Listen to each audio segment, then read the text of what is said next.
I know for a fact that a lot of people probably positive, prayerful, they're with the Truly Rich Club, they attend probably the feast, but even with their current competences, there's still a lot of conflicts and probably challenges, especially on their financial stability. Okay, right. So we can create a link between what I just said and the fact that people have potential, people have competencies, and yet they don't achieve what they want. No, very recently, in the last 1 year, Google has come up with a program called Search Inside Yourself Leadership Institute, SIYLI. This is a Google baby. No, what does it say? That means number one, if your perspective is right, Dean, if you have a happy, empowered, joyful perspective, no.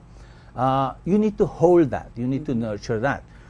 The impact of the world, the impact of every other human being, every other entity, every other organization will impact you. So there will be some negative ones.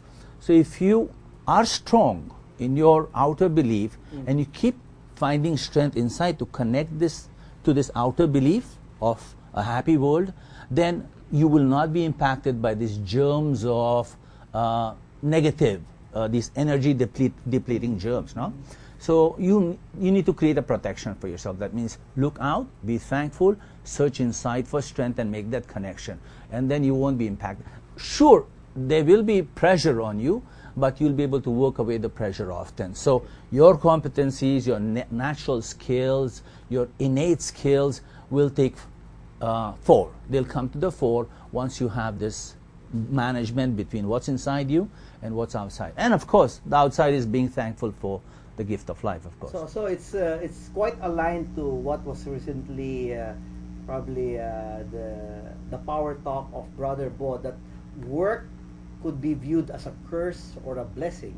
Yeah. Yeah. So because work, so that's where you have your competencies, and it's really what you're saying. It's really the attitude. Like, of course, I go to work every day. Maybe the boss is not as probably friendly, or probably not as probably of a people manager. So they could view that as curse. On the other hand, he would see the boss as probably really trying to get him to probably even perform well. Then he would see that as a blessing. Yeah, to exploit, you mean? Yes. Sometimes people see that the company or the bosses are exploiting me. I don't know if it was, I haven't been fortunate to listen to Brother Bo very often, but I see him on TV. Many years ago, I heard someone mention that people relate work to Job. Okay. From the Bible, job. That yeah. means they consider it a punishment. Okay. That's why, kaya pala, yung perspective nila is that because this is a job, this is a punishment. So we need to change that. That's a minor belief, no? That you have to consider work as your purpose, not the destination of what you're going to achieve, but the process towards building that thing. So if you consider work as in like, I'm working because my purpose are my children, then it becomes happy. Yeah? Then it doesn't become a punishment. Then it doesn't become a job. No? So whatever I do, personally in my case, is everything I do, it doesn't matter whether it is of low value. Sometimes I clean my garden, I pick up my dog's poo. That would be regarded as low value. No? And there are times that I facilitate people of high caliber, senior executives, and I think that's high value.